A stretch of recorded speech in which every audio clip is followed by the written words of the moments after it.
The opinions expressed on Tomahawk Talk do not reflect those of WVFS Tallahassee. Back in the studio, and it feels oh so good. If you've been a loyal live listener, I'm sure you haven't heard my voice in the past couple months, but I'm back for this week at least. The USA remembered they don't actually care about soccer just in time for the MLB All-Star break.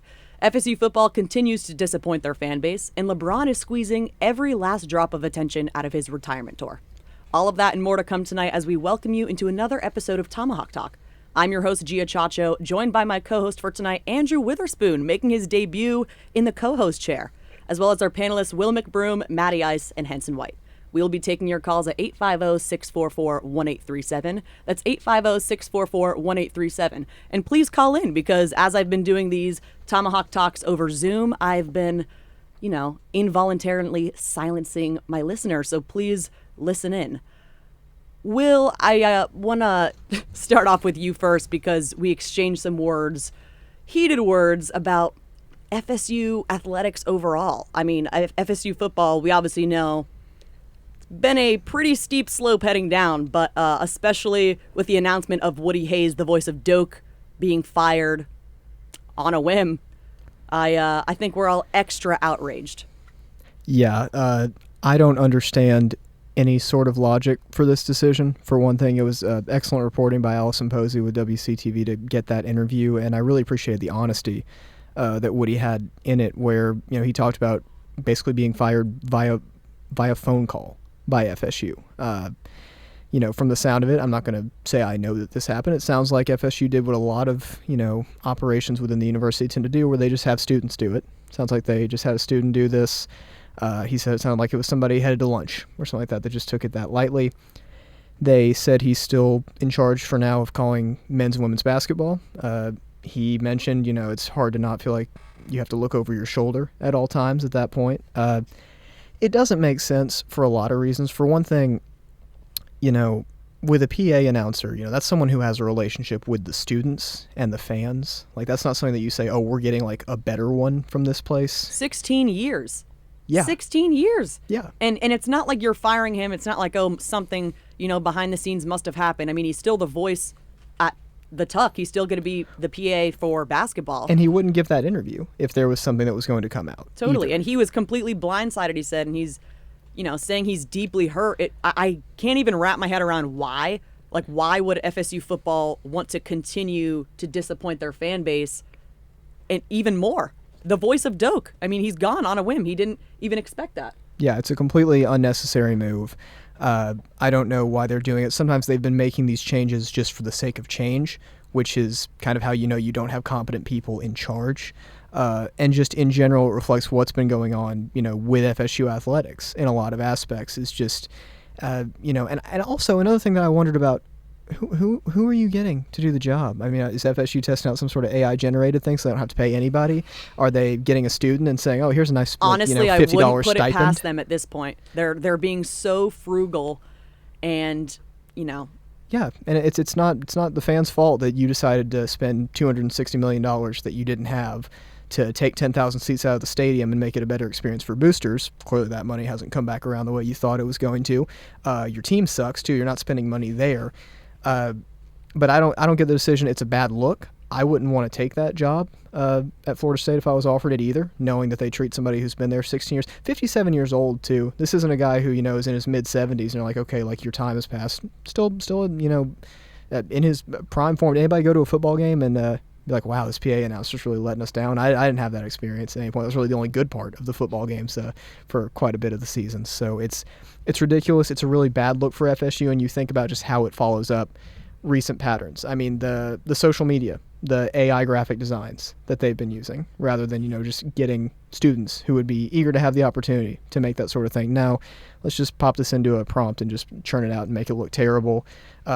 Refusing to pay athletes in a lot of your sports, not getting Issa Torres, not getting, even if we go back 2 years ago, not being willing to reach and go get Cam Ward, which was, maybe you end up getting outbid, but they didn't even really try.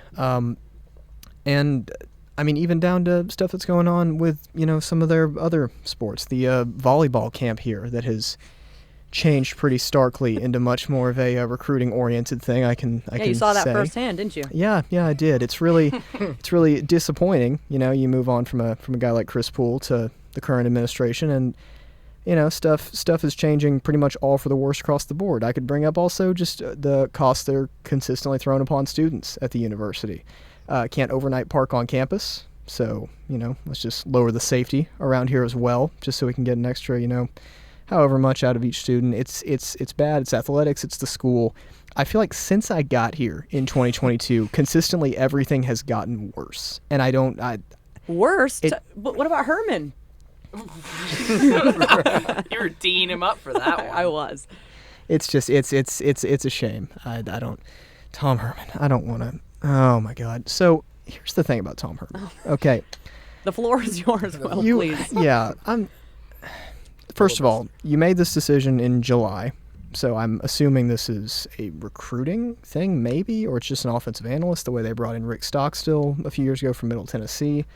Tom Herman was a really highly thought of coach in 2015 after having some success at Houston. For those keeping track, that's 11 years ago. Since then, he was fired by Texas unceremoniously. I'm not here to defame. I'm sure he's pretty litigious, so I'm not going to say some of the stuff that was, said, that some of which is rumor, some of which is pretty, well established, that happened at Texas. But it's not good. It's not good. You brought in a walking character concern who really the ceiling is just that he causes problems. I don't see what positive is going to come out of this for FSU. And from a football standpoint, he failed at Texas with a lot of resources that FSU doesn't even have. He failed at FAU, which, yeah, it's a tough job, but they consistently got worse even from post-Willie Taggart, which, FSU fans excited to hear about that, I guess. I don't understand the move. It's another, we don't know what we're doing, let's just go get a name sort of move, and it's only going to cause problems. But, yeah, you can probably look forward to seeing him up to some interesting escapades during the season, probably. Yeah, Florida State athletics, kind of, as you put so well, a lot of things seem to be going downhill overall on a university standpoint. And firing Woody Hayes from that job without really giving him context, especially when you have an employee that's worked with you for 16 years, almost 20 years. Essentially everyone in this room currently, if you went to a Florida State football game, that was the voice you heard as for your childhood. So you have students that are coming in that have expected and heard this voice, and now you're going to hear whoever. And there really isn't this, once again, as you said, it's not like he's in his 70s where you usually see guys get phased out. It's like he had more years to give. Obviously, you kept him around.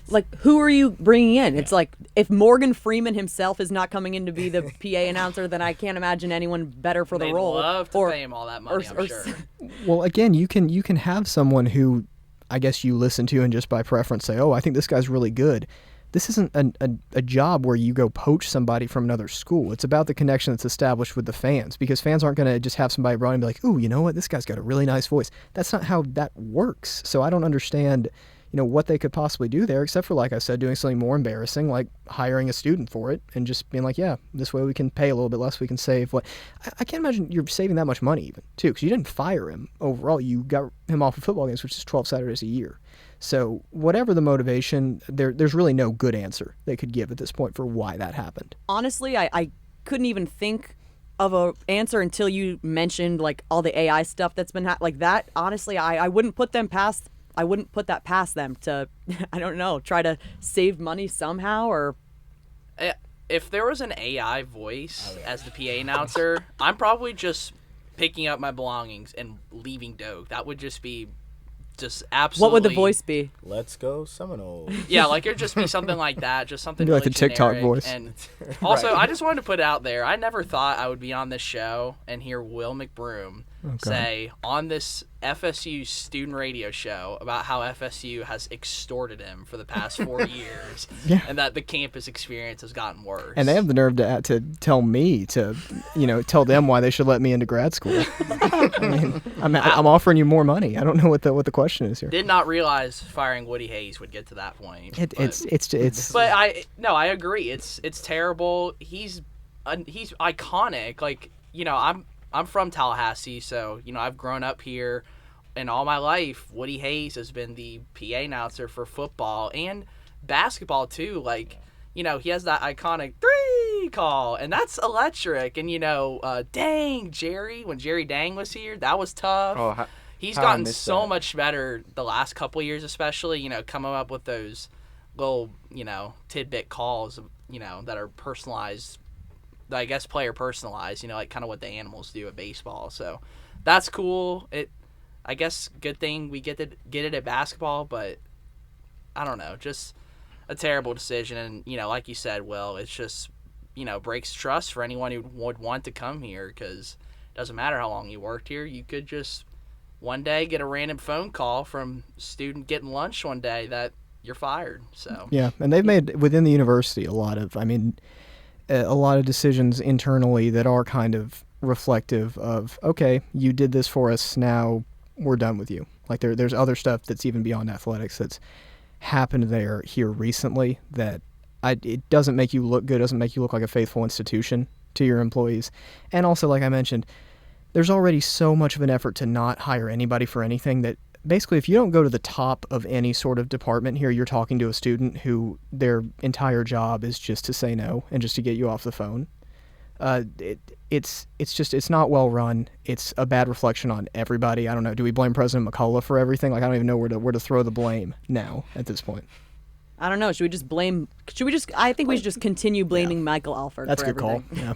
But if you're just now tuning in and you would like to give us your thoughts, call us in at 850-644-1837. That's 850-644-1837. Like I mentioned before, Team USA lost, so Americans pretty much just remembered that they actually don't care about soccer at all. And the World Cup, the World Cup continues into the final rounds with now every host country being eliminated. Team USA was eliminated once again by Belgium in the round of 16, embarrassingly. And yeah, basically the World Cup soccer Infinity Stones are left: Argentina, England, Spain, and France, with the final taking place on Sunday. Realistically, guys, Henson, how many Americans do you think are actually still watching the World Cup? Wait, a rough estimate. I have a question. How many Americans in this room are still watching? Because I am. Never started. I'm going to be honest. Yeah, I quit after the U.S. I do respect Will for never hopping on the soccer bandwagon. He, stayed firm in his ground that he would never watch, and he never did. He never did. So you're not allowed to, have pride for your country, then not watch soccer after that? I would have been happy if we won. It's like the Olympics. I would have heard about it. You would have heard about it. Do you watch Olympic sports? Yeah, when the Olympics are on, they're fun and they're cool. You watch Olympic sports when the Olympics is on, so you can root for your home country. But I'm not watching bobsledding, but I'm watching. Actually, well, but I get what he's saying. They're saying outside of that event. So I get Matty Ice's perspective, where it's like, in this instance, this is the only, if you're an American who doesn't watch soccer, this is like the only instance that you would watch soccer. Well, I guess it's because the reason you're watching is because your country is in it, not because you actually like the sport, which is the reason why no one watches 90% of Olympic sports outside of the Olympics. Yeah. Like, I wrestled in high school, so I watched wrestling outside of the Olympics and stuff. But I'm sorry, I gotta have a count on how many times I've been on a show with Henson. And he brings up, so I wrestled in high school. That count has to be like over 3 now. Over 3. It contextualizes a lot, I feel like. But in this example, yes, like outside of, let's say, track, I don't watch track. Like, I wouldn't go somewhere and be like, oh, can you guys put on the Pan American track thing? Because you didn't run track in high school, but you wrestled in high school. Yes. So I'm agreeing with you, Will. I'm agreeing with you. But in terms of Team USA, that game was quite poor. It was everyone was saying about Team USA coming into this. I'm not saying I'm some soccer expert whatsoever, but I'm not a Team USA expert either, but going into it, everyone's like, oh, this is the best USA has ever looked. Yeah. True, yes, but I always had low standards for Team USA. They're notoriously up against any European team. I mean, we've seen them against Belgium, especially this year. That was, oh my God, ridiculous. We'll get into that. But people were so shocked that they didn't get past the round of 16, and I never really was shocked. They just didn't have it. Yeah, I think we became victims of our own hype, especially in the American media, because this was the first time in a while, like it was here obviously on top of all that, but this was the first time in a while people actually had real expectations for the team. Pochettino is as I said last week, is a very good manager. I can't in good faith blame him for how the team played, because it was just they have more talent. Those were better players on the day. In terms of just the interactions on the pitch, like there would be dribbles to nowhere, passes to no one. Especially they played defense the entire game. On the back foot the entire game. Obviously, there was the goal Belgium scored, De Ketelaere scored in the 9th minute, and then it was very kind of back and forth, and then Ketelaere scored again after Tillman had that great goal, and everyone in America was very excited for 2 minutes, and then he scored immediately, and it was like, oh, we're back on the back foot. And then Tim Ream, who is not that good of a center back, he should not be the captain of Team USA, not because he's a bad person or anything, but he's just not that good at this point in his career. Had probably one of the worst defensive clearance attempts I've ever seen. And the goalkeeper running out, for some reason, I don't know what possessed him. I don't know who he felt like. I don't know. Obviously, if he clears the ball, no one cares. But you put yourself in that position, and then now you're down 3-1. You've embarrassed yourself. And then after that, I knew we were losing. That was their backup goalie, too. Yeah. And there was just, you could tell in the energy of the players, especially after that, it was just like, okay, we're just trying not to get embarrassed at this point. That was belt to butt whooping by Belgium. I was like, whoa. But we had a lot of possession. If you look at the counting stats, had a lot of passes. We just did not do anything with the ball in terms of the final third. Every time we got close to anything, everyone got terrified. So playing scared. That's exactly what it felt like. Playing scared. I don't know a whole lot about soccer, but I did watch that game in full, and Tim Ream had probably the worst defensive performance I've ever seen. Yeah. I feel like obviously he had the third goal where, he was terrible and just like gave the ball up for free essentially. And then the second goal, I think it was De Ketelaere again. Yeah. Like just jumped like 3 feet higher than him, was able to head the ball with ease. And I'm like, I don't know a whole lot about like how to box out in soccer, but I know he did a terrible job. Like, so is he a top 5,000 American athlete? Top 5,000 American athlete. 5, I think he might be top 8,477. Like, Okay. How many American athletes total are there? I don't know. I'm estimating top 5,000 distance right now. I was thinking top 5,000 puts him on par with like what Dennis Rodman would do right now. Yeah. On a basketball court. That's insane. Any professional golfer ish. That's the level he's at. Do you guys think that Mercedes-Benz Stadium is blessed or cursed? And which comeback do you think was better? Atlanta Stadium for FIFA purposes. Atlanta. Sorry. We do not Atlanta Stadium for FIFA purposes. 28-3 was crazy. I think that has to be better. Yeah, also, but the fact that it was the Super Bowl, like, okay, this is the World Cup. it's not a final. Nah. Okay, No. still though, it's Alright. every What was it? They're down 2-0 with like 20 minutes 3 left? goals in 11 minutes, Argentina. That is ridiculous. Yeah. It's hard because It's hard to measure due to kind of the the difference. situation. Yeah, but still, I think Tom Brady tweeted at them too. That was Yeah. awesome. I think honestly maybe I'm going to give it to the World Cup comeback just because it happened so much later in the game. The Patriots the Patriots I guess were down 28-3, and that was like, I feel like early-ish in the third quarter, if I remember that Yeah. right. And they kind of slowly chipped away at the lead, whereas like Argentina needed to get at least 2 of those goals in the next like 20 minutes or else they were done. So. And I would argue because like Argentina was still in that game. Like at no point was I fully like, oh, this is over. Especially when that goal got called back. I was like, oh, they're still in this. Especially with Messi. But I remember general consensus at halftime was like, wow, this is it for Tom Brady. Like this is the end of this kind of career that he's built up for himself. And then they just slowly kept chipping back. And then it was like, oh my God, they're going to overtime. Oh my God, they won. Like it wasn't, I would say this was more Like the whole time, it possible. felt like the whole time, every time they'd score, it was like, well, like, okay, sure, they got it closer, but like it's not going to keep. Yeah.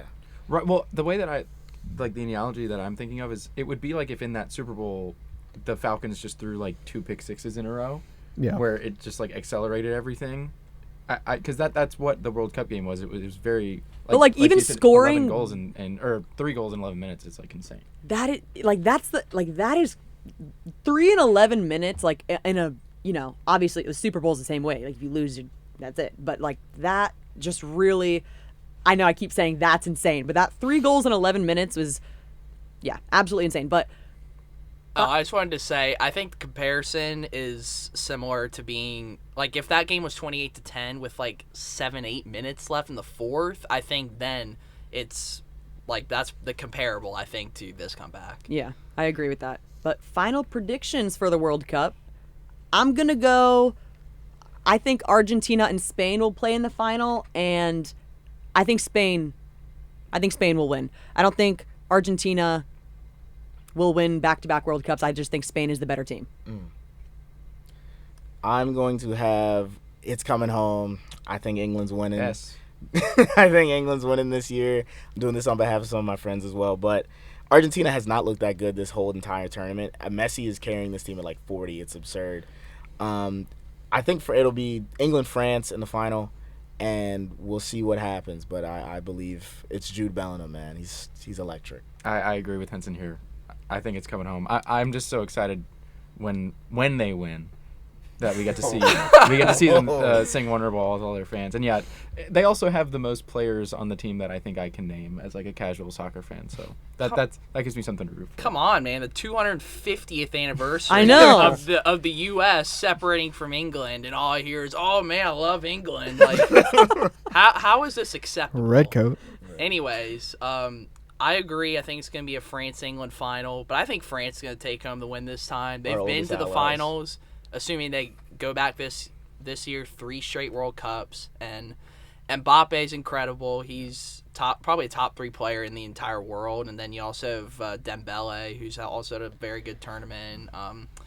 They got star power. I mean, all these teams do, but I think France, they've been knocking on the door for some time. I think they finally get it done. I'll take Argentina just to be contrarian, because it'll be funny if I get it right and nobody else did. Will versus Vegas. Hey, shout Will out. versus Argentina, or Will versus everyone else, I suppose. It was Will versus Paris. Well, it can go it can go any way, which I think is fun. And we talked about this pre-show about how the Final Four are the top 4 teams in the world. Yeah, like they're the pre-tournament, Infinity Stones of which has soccer. never There's no happened. Cinderella teams whatsoever. Right. I mean, Norway, that would have been awesome. Yeah. Right. I'm upset no more Holland, but it's okay. But if you are just now tuning in and listening and want to give us your thoughts, call us in at 850-644-1837. That's 850-644-1837. Yay! On to my favorite topic. We are officially at the halfway point of the 2026 MLB season as the All-Star break gets underway. The Home Run Derby starts tonight, immediately right after this at 8 p.m., with the Midsummer Classic set for tomorrow night. The 2026 MLB Draft also wrapped up on Sunday, and once again, Florida State was very well represented, with several Seminoles hearing their names called, as well as some from the transfer portal and commits that we had. All right, Andrew, I know we're so happy that the Rays and Brewers are leading their division, and the Rays are leading the American League, but you guys are like 3 games behind the Dodgers, or 1.5 games back. Yeah, I think it's 1.5, Probably a yeah. little more now after this weekend. Oh. Yeah. Yeah, the Pirates are yeah. I'm actually They're up there. excited Yeah. to talk about baseball. I never thought I would say that. I've never heard you say that. That's never- crazy. Good for There you you. I've go. never seen him smile about it. That was the stat that I had mentioned before, where the Brewers have 59 wins. If they got 1 win in their series against the Pirates, they would have been only the 21st team in MLB history to get 60 wins before the All-Star break, including this year's Dodgers. And they got swept. They got swept by the Pirates. That sucks. So- The sweep actually for the Pirates, that put their record at 47-47 right now, 24-24 at home, 23-23 away, and all time 10,957 to 10,957. That is their all-time record right now. No, after the I first think half that's game. before the series because we're 50-47 now. Wow, Sure? just trampling Yes, the stat. look Matty it Ice. up. Wow. That's All being right. a bad teammate. I quit. Andrew, I quit. Andrew, turn off Matty Ice's mic for 5 minutes. No, actually, you know what? The penalty? No more Pirates talk. No. In this show. I was gonna say, No, I actually was giving the this Pirates is the some first love. time in so long that the Pirates have actually. Yeah. This is talking the about only it. They actually- time I'm excited. And weirdly enough, they are leading MLB right now in batting average. Let me double check what their batting average is. But Because collectively, they as scored a team, 50 runs against the Tied Brewers first in the other runs, day. yeah. But like, how are the Pittsburgh Pirates? a 263 average, team average, leading everybody right now. It's not going to matter when Paul Skeens gives up 8 runs in an inning. Who would have thought if you actually tried and if you sign hitters, your hitting statistics get a little better. They're gonna You don't trade have everybody. A AAA team as your hitting squad the whole time, and somehow they were still around like 500. So Well, the you go. American League right now overall, like the National League is just so much better. Like as my team is leading the American League, and I'm very proud of them for that. But the rest of the American League, like weirdly, is doing horrible. 10 of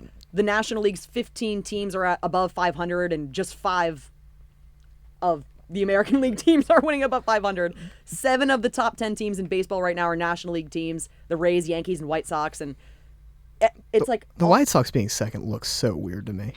and it makes me so mad. I'm bringing this up, and as much as I love Trey, I'm glad he's not in the prod booth so he could, give his input on this. But call. everyone's saying, I'll quote Jeff Passan, "Yo, the Yankees are the best in the American League right now," is what he said. Oh, the Yankees are just so much better than everyone in the American League. Why? Literally, why? Branding. Aura. When I say why, I mean, why do you say that? Because it's not true. They also have like 2 of the worst qualified hitters in Yeah, Major League I mean, Baseball on the Like Rays. by run It's kinda differential, crazy, like Trey will tell me like, "Oh, our run differential," like yes, they are at Nerd. like that. That's like, not yes, a real but Yeah, so bring up advanced. the stats. Rays have the highest on base percentage in the AL and the best average at 259. And the Rays have the least strikeouts in the AL, and the Yankees have the most. Like, Anthony Volpe's probably like 70. It's literally all Austin Wells. so I don't know. That makes me mad that people want to say the Yankees are the best or better than the Rays. Like the Rays are producing quality, and I know that the Yankees just hit a bunch of homers, and they're like, we're so good. But I mean, Well, don't Yankees fans only have 2 settings, and it's either we're the best team ever or we're the worst team ever? Yes. I well, don't they say hear they're the worst team ever when they're when they're like At 500. I think close I to think- 500. I yeah. think the worst season Trey has ever seen as a Yankees fan is like 85 and 80 or whatever. I like that we're just slandering him since he's not here to defend Well, himself. I feel like this year it's been a weird mix where Yeah.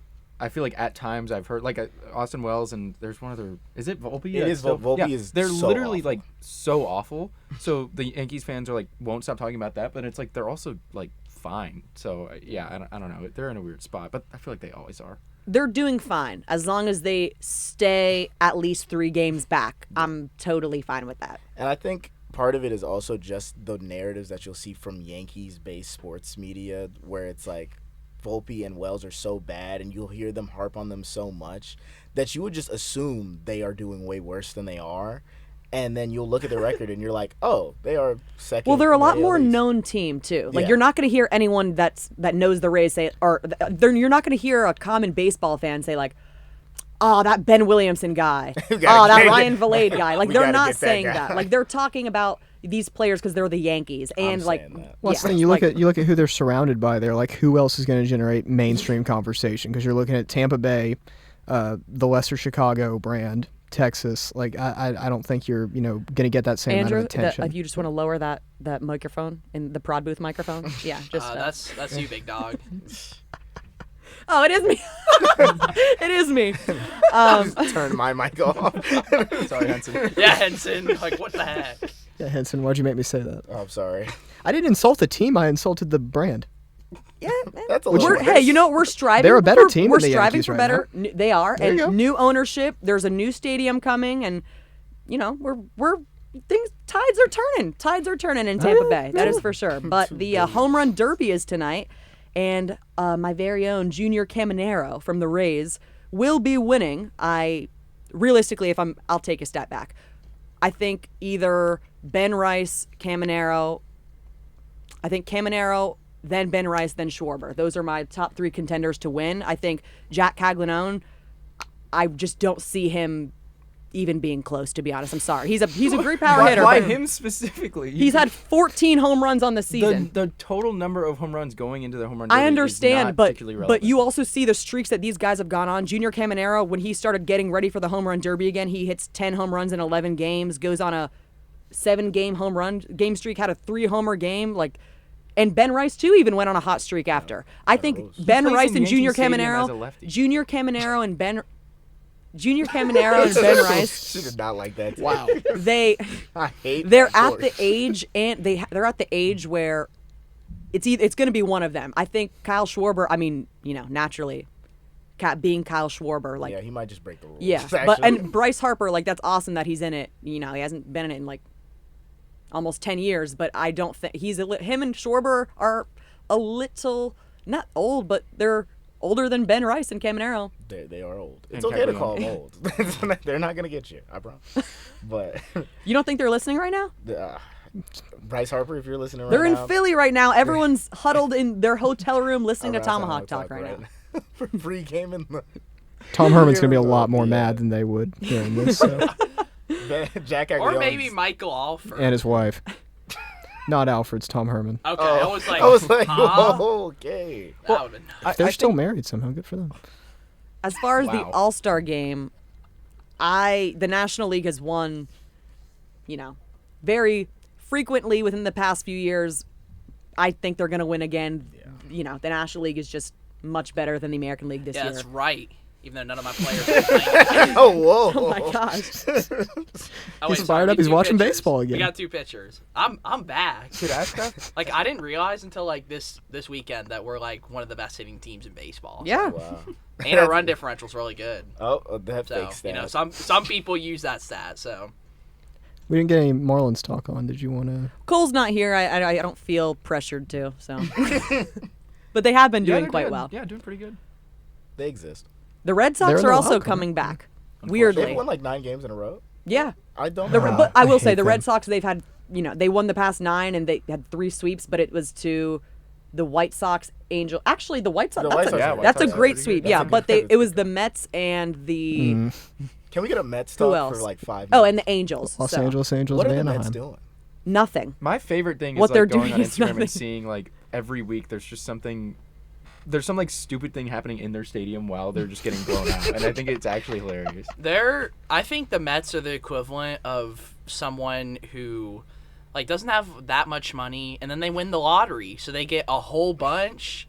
Except I guess they've always had this money the whole time, then they just blow it because they don't know how to deal with Having that much money. this much money. Yeah. So Yeah. Well, They have Just Toon quick Force Mets in that slander. stadium. yeah. No.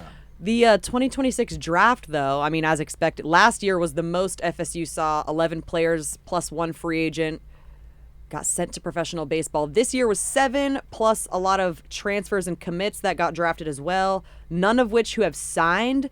But are we surprised by anyone not getting drafted? I think for me, I expected John Abraham to be probably a 2nd-round pick. I didn't expect him not to be selected at all. I think the group that was selected, I'm very proud of them, but John Abraham definitely deserved to be amongst that list. Let's read it off right now. Let's give them their flowers. Drafted 57th overall, Wes Mendez, not surprising whatsoever. 75th, Miles Bailey. Very, very, very sad about that, I gotta say. I'm happy for him, but the one caveat that I thought that would Secretly, yeah. that would send him out of Tallahassee would be being drafted in the 1st or 2nd round, and I'm honestly shocked. I did not think that he would be a 2nd-round draft pick No. after having a full season off. Yeah, I Yeah. was certainly surprised when I saw that notification. I guess for baseball, it's a little different just due to the amount of players you can pick at one time and how many people are on your board. But actively injured guy we have not seen hit a baseball In months. seems like a little bit of a reach to pick in the 2nd round. But obviously super talented. It's just injuries always scare me as a fan. Well, it's unguaranteed, Yeah. too. You just don't know. But Braden Dowd, 88th overall. Very happy for him. I expected him to go. Trey Beard, 147th overall. Bryson Moore, Cole Stokes to the Rays. I'm very excited about that. If he can find the zone, we'll be set. I'm very excited about that. Brody Purcell to the Reds. Alex Philpott was a portal guy. Landon Tome was a high school commit, and Caden Wechter was also a high school commit. I was actually very excited about him because his dad is on the broadcasting team for the Rays, Doug Wechter. So I was like, oh, this is awesome. His son is going to play Florida State baseball. Well, not anymore because he was selected 55th overall. So that is very good for him. Dang. Yeah. Never mind. Which is interesting because with the proposal, it's like that would just not exist anymore. The MLB proposal to eliminate high school players. I would love that. What? College baseball would be so much better. Dude, it would be ruined. How? Because all the great high school players will be Yeah, in college exactly. now. Think about adding every single elite prospect to imagine how hard it is already for all the transfer portal stuff to come in, and now you're adding every elite high school prospect and trying to figure out where they're going to go. Think about all the kids that play JUCO, and then they're going to go. They can't go D1 after that. Bryce Harper was a Matty Ice JUCO on this product. one. Sorry, that doesn't. You don't want the best. It will ruin college baseball. You don't want the It won't best. ruin You don't college want the baseball. best. Will. You don't want the best players aged 18 to 22 to play No, I baseball want them in to college. develop professionally and get their shot. You are still Yeah, able to see, do that. You Yeah. want Connor Griffin to have played at LSU still this year because he would Yes. be playing still at LSU. Well, the season's over, but a month ago he would be Well, playing at LSU and he wouldn't be a I Pirate. only say no because he wouldn't be a Pittsburgh Pirate, but Well, he for would the- be at LSU. but that would also be really cool. The only reason I have mixed feelings about it, the only reason why, because I love college baseball. I think it's so important for development. Like, I agree that college baseball it's bigger than it ever has been, and that development aspect, like when you go to the minors and you develop there, it's a completely different level, but the competition and the intensity, it doesn't even compare to college baseball. So I think it's important to experience college baseball, but when you're players like Connor Griffin and like you can't rot at LSU for a couple years before getting drafted. There's just some guys that are 18 and have it. There's a lot that don't. I think there's a lot of players that decide to go through with their draft pick out of high school and that they probably shouldn't have. They probably should have gone to college, but it just adds way too many players now. This was a conversation that was had in the NBA in the early 2000s when they got rid, because you used to be able to go straight out of high school to the NBA, and that was a big deal when they were like, we're not going to let you guys do that anymore. And that was the same conversation. Now, obviously, baseball has way more players and way more positions and availability. But it's like, well, some of those guys, like there was the, Kobe Bryant of the world, where it's like he has it. He shouldn't have had to sit at. Would it not have been awesome to see him play in college, though? And that was the kind of counter argument. And now you have players like Zion Williamson, who probably would have been picked out of high school, but we got to see him at Duke, and it was awesome. There's Cooper Flagg. We got to see him at Duke, and it was awesome. I don't even like Duke like that. So I think it would work. Obviously, you would have a lot of one-and-done guys. Connor Griffin would just be a one-and-done guy. Paul Skeens would be a one-and-done guy. I think it could work. I do see the problem just in the availability of how the minors work. But, I wouldn't mind it. I'm still more on the fence about it, but I wouldn't mind it. I mean, Gia, do you consider yourself more of a pro sports fan or a college sports fan? That's a good question. I actually would put FSU baseball, like the program, up there with the Rays for me, but not equal.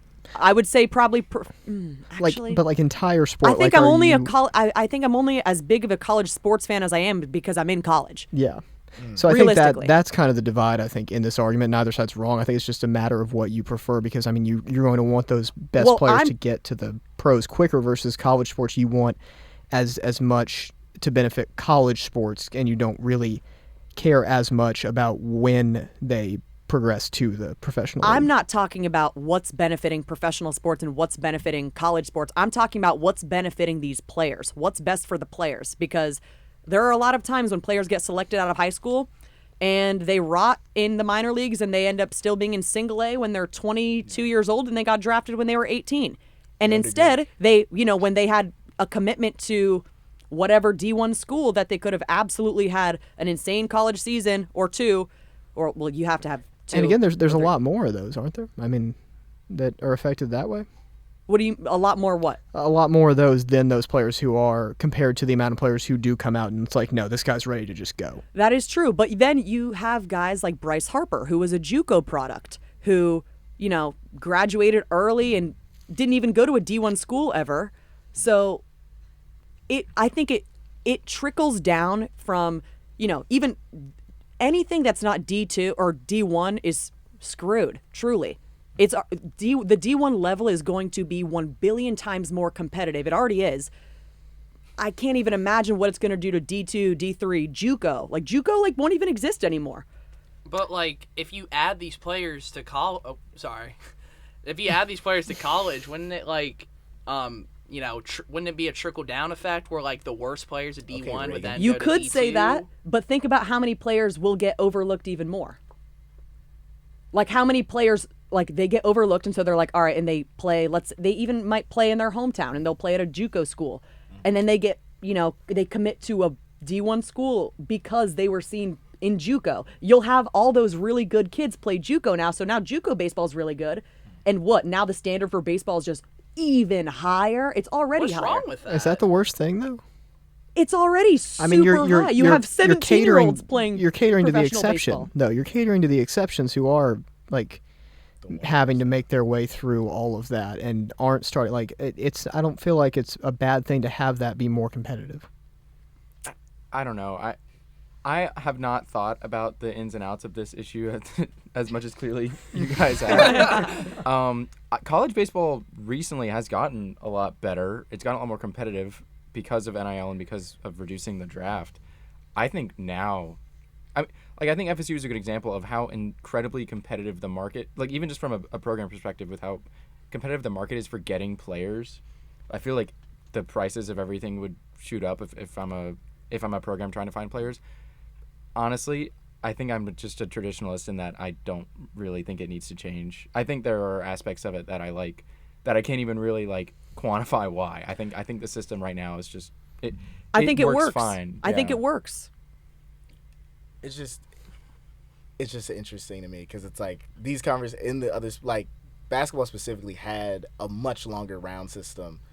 And their draft had to get slimmed down to now where it is, where it's just 2 rounds and you have to play in college for at least a year. And I could see baseball doing that eventually purely because of the financial aspect of now we don't have to worry about a random single A team in Florida. And it's unfortunate, the economic aspect of it. But if the conversation becomes, well, if they go to college, I'm gonna lose my job with the Marauders, guys. I don't know. That's why I'm I don't want to make it seem like that, but it's it is true. It affects everything. Yeah. So if for them it's if they go to college, we can just pick this 21, 22-year-old who then, because there are a lot of guys who get picked out of high school and they see the money and then they get to maybe high A, double A. And you'll never hear about them making the MLB, and they're a career minor league player. And then, depending on how much they love baseball, it's well, do you regret that decision? It's it's a very interesting situation to put a 17, 18-year-old in to be hey, do you want to do this for, in theory, the rest of your life, or do you want to go to college, maybe see if this is really for you, instead of taking perhaps $700,000 as a signing bonus to go play Double A and Daytona Beach, Florida. That's an excellent point. Well, that's why I think there's just a lot of intangible, not moral stuff, but just you're dealing, especially with the high school, you're dealing with high schoolers, and there's a lot of gray area when it comes to thinking about what's best for them. That example that Henson was talking about, it reminded me. Recently I finished reading the Moneyball book, and it talked a lot about Billy Beane's experience, and it reminded me a lot of that, where he could have gone to college, probably should have gone to college, wanted to go to college. But once he sees the money, it changed the course of his life because he went and played professional baseball and he made it to the major. But it's I feel like there are some instances where it can end up like that, where you're dealing with high schoolers. You never know what could happen. I feel like that might be a little different just because there's NIL in college now. So there might be you either get this amount of money or this amount of money instead of this amount of money or nothing. Going to college. So I understand that. I think, too, it would help the exposure of these high school athletes along with the exposure of college baseball. Imagine if all the draft boards had all the best college players where, it's like the NFL draft where you're oh, I know all these players because I watched them play college football. Whereas, I didn't know who Connor Griffin was when he got drafted. He was a high schooler. And, there's nothing for me to watch in terms of, how well he played in high school. So I don't have a sense of how good he really was. I couldn't watch him, but if he went to LSU, And I would be like, oh, wow, like this Connor Griffin kid is insane because I could actually watch him play baseball. That's fair. That's fair. And I also I see what you're saying, Will, when you say that I'm rooting for the exceptions basically, but I have always thought that the players who get drafted out of high school, depending on who they are, so you're right, depending on the exceptions, should play college baseball because these 18-year-olds don't need to go right into professional baseball, with the exception of the Connor Griffins and the Bryce Harper. So I do agree with that, with the exception. I'm only saying that if you were to do that, and it would inevitably not benefit the players and hurt them as far as competition and development because of the ladder effect that it would have. Like, it really just pushes so many players away. That's the only thing. So I think that players should play college baseball if you are, because, you're 18 years old getting a check. But I think that you shouldn't you shouldn't be forced. That's the thing. You shouldn't be forced. If you're selected out of high school, you should have the decision to say, okay, I think I'm at the point where professional baseball makes sense for me right now, or a couple years, and I'm good to go.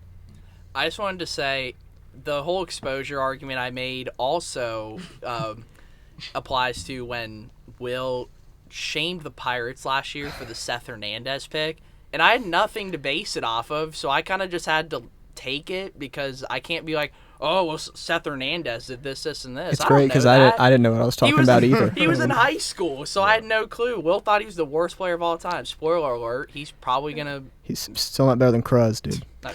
Yeah. He's been really good in the minors, but... Kruz has? I haven't been following. No, Seth Hernandez. Yeah. I think it would just be, kind of to Matthew's point, it would be cool to be able to go like, oh, this guy got picked third by the Nationals, and to be able to go like, oh, he played at LSU, he played at or he went to a small school, like, oh, he's at Alcorn State and he hit like 400 and be able to kind of paint this story of this prospect that you can do with basketball and football more. Yeah, even like Van Lackey, the Georgia Tech kid that we knew who he was because he was insane at Georgia Tech, and now I think he was eligible after his sophomore season. I don't even think he did a junior season there. But yeah, he went third overall, and we knew him because of his insane college career. And you root for fans a little bit, or players a little bit more like that. Yeah, so I can understand that. Allows you to know if you ask the average baseball fan who is in your minor league system outside of your top 5-ish prospects, they're just gonna be like, I think we got some guys. We got a righty somewhere, and I think being able to have that college experience, you'd be like, oh, we have a guy from BYU I remember we picked up. I think we still have. I think it would build in people to go to AA and AAA and single A games, because it's like, I remember you in college.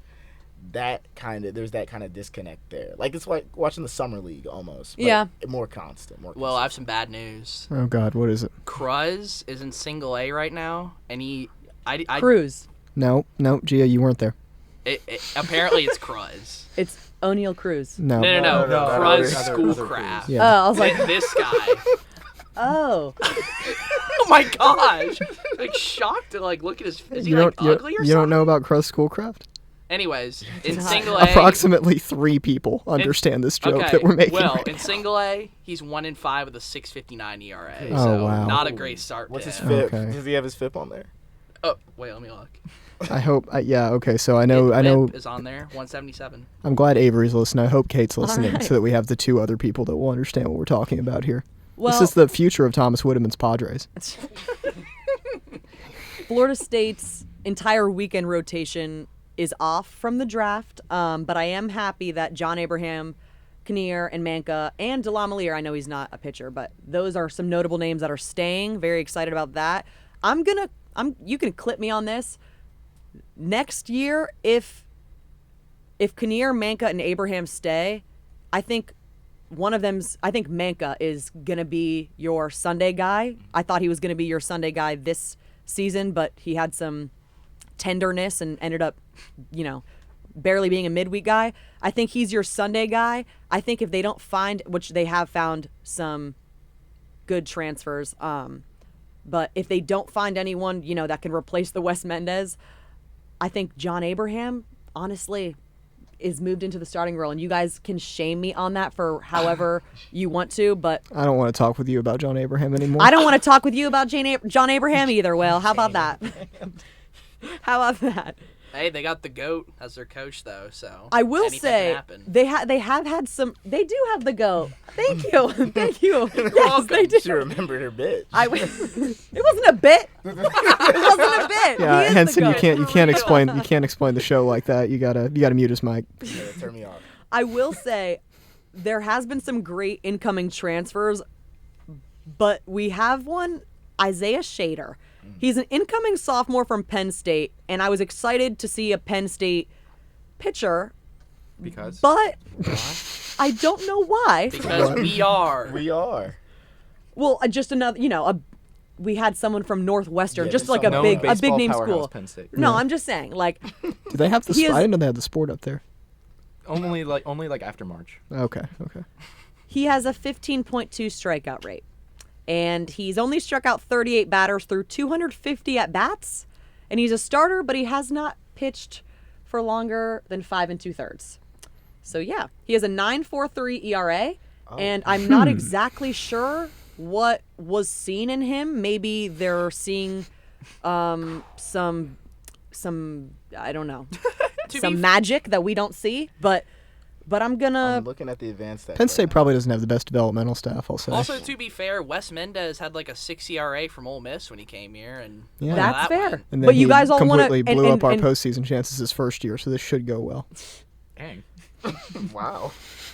Nick Barron, though, I imagine he's going to be FSU's starting first baseman. He's an incoming sophomore from Northwestern. Very excited about him. He started in 51 of 52 games played at Northwestern last year, hit .295 with 9 homers, 15 doubles, and 22 RBIs. He struck out 31 times in 190 at-bats, so he also has a 15% strikeout rate, but on the other side of the plate. So I'm cool. I'm cool with that. But I imagine that he's going to be the starting first baseman, and it's probably why Charles Buckles entered the portal. This is a weird. The FSU baseball program this offseason has been kind of odd because there hasn't. At least in my view, I thought there would be more of an influx of just numbers of players because I felt like maybe we needed it. But I think what you see, and this goes for all of our sports programs, or Florida State sports programs that we are so fond of, you're not. Well done. You're not really on the same playing field. I feel like you're shopping on a budget, really. Like that's really what it feels like compared to. We don't have anything. Right. Sorry, not we. Florida State. Right. They take it the out. big. I don't want to take ownership of anything of The this big school does. names that are going around in the portal, and this goes for football, this goes for basketball, where you're just not. You're having to look for the next level. Yeah.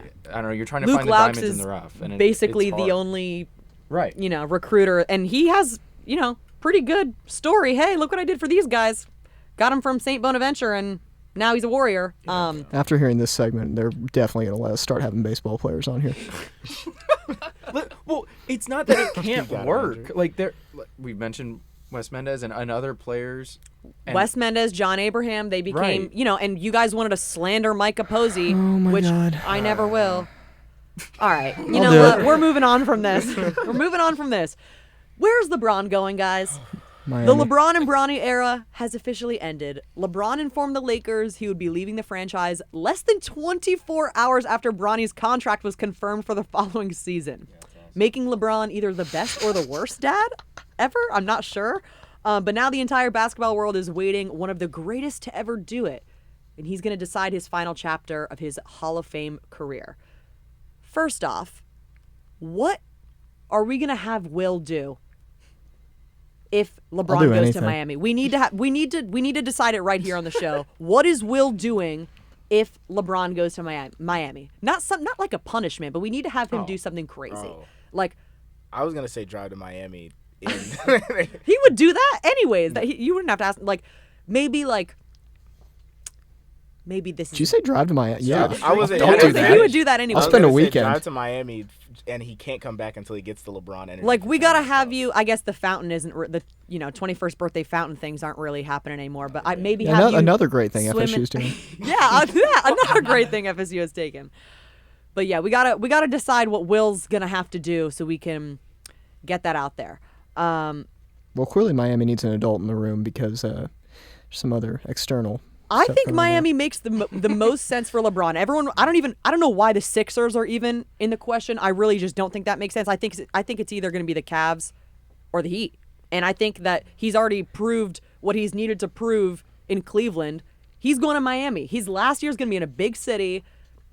Him and Giannis, are you kidding me? He doesn't have to do anything. He just gets to be like. Will's already can't wait. fantasizing. He's crying. I can't wait. Oh my God. That's why he's going to Philly. I do want that for you, Will. That would be awesome. The only other thing that would make me happy is the Philly lineup, just to see how it falls apart. Because the thought of having Maxey, Edgecombe, Jaylen Brown, LeBron, Joel Embiid, that's not going to work. It's too much. think it would work, There's man. so much going. It would not work.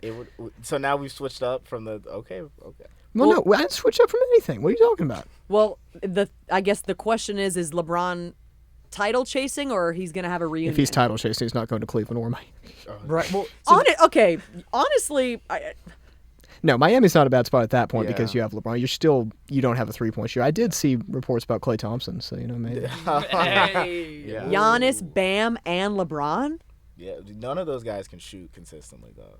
That would be No, we're gonna get the LeBron threes.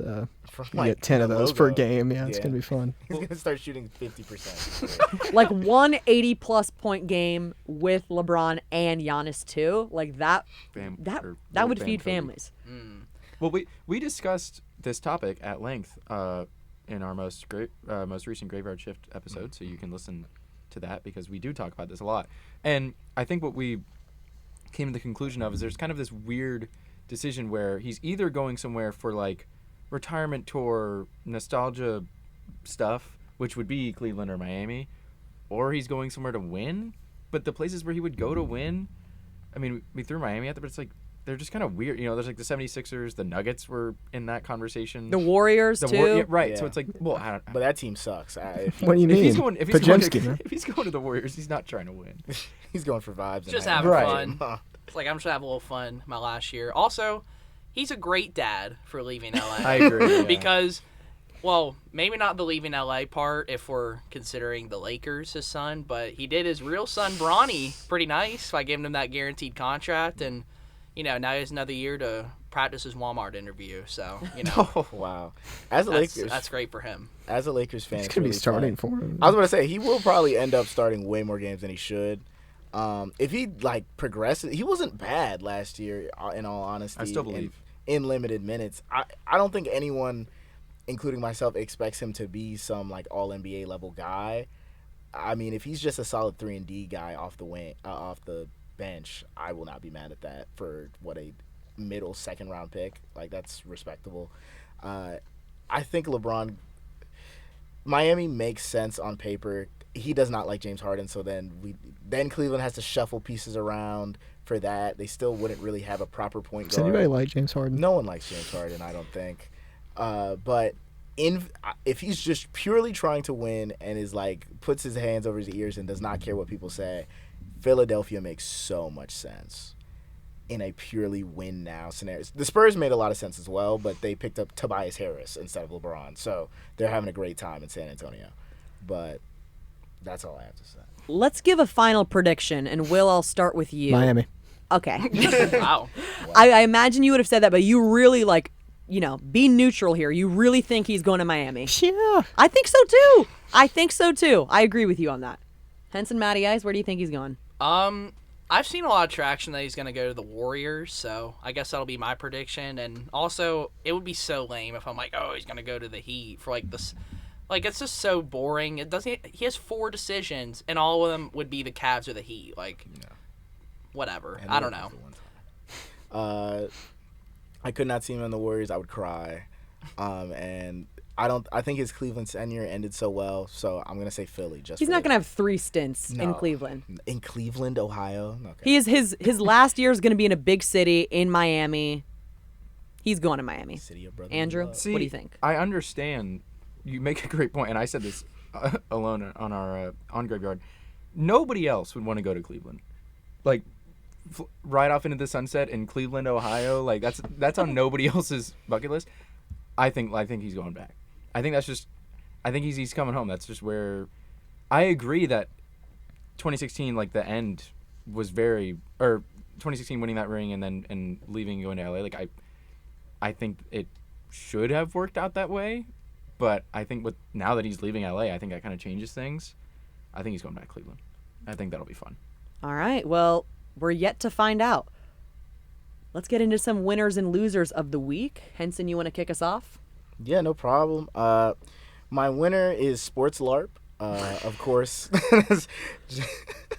The World Cup has been going on. Tons of people are all of a sudden fans of Jude Bellingham and Erling Haaland and could not spell their names 2 weeks ago. So that's awesome. Happy birthday, Lamine Yamal, one of the greatest, best players in the world currently for Spain, has some World Cup games coming up.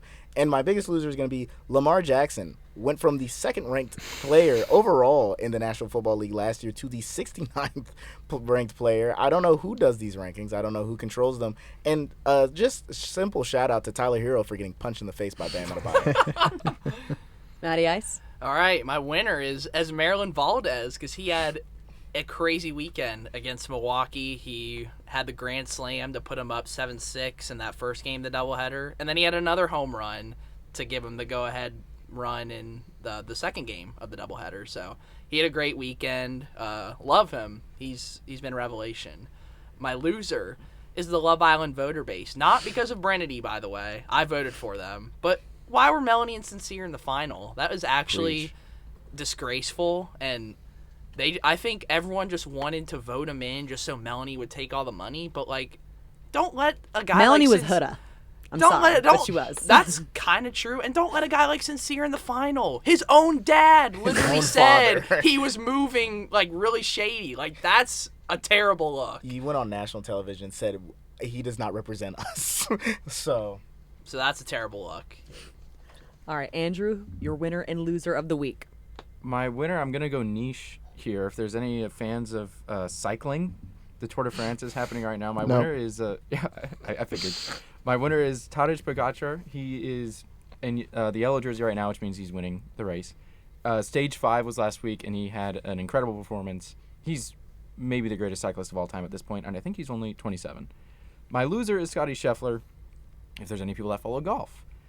He missed the cut this weekend at the Scottish Open, which was his first time missing the cut in 78 tournaments. He had made 78 cuts in a row. The last time was in August of 2022. So wow, he not sucks. Great for him. Yeah, he's got to figure some stuff out. All right, I'll start with my loser. Oh, I didn't want to go, Gia. Don't worry. Oh. It's hard. I'm sorry, Will. I did not mean to cut you off. I'm so sorry about that. I didn't get to see your lovely face in front of me to tell you, you're It's up all next. right, it's Breaking all the right. fourth wall a little bit because, you're in the prod booth. Sorry about that, Will. My Please winner. give us your winner. Winner, Ninu Kapia. I had a lot of complaints about the volleyball camp. One complaint that I don't have is the players are all awesome, and she was fantastic. Loser, the Garnet and Gold Gazette, sadly, are closing their doors after just 2-ish months of operation. Rip Bozo. Wow, nice try. Good luck, Sienna. Do something else later. Ooh. Go ahead, Gia. All right.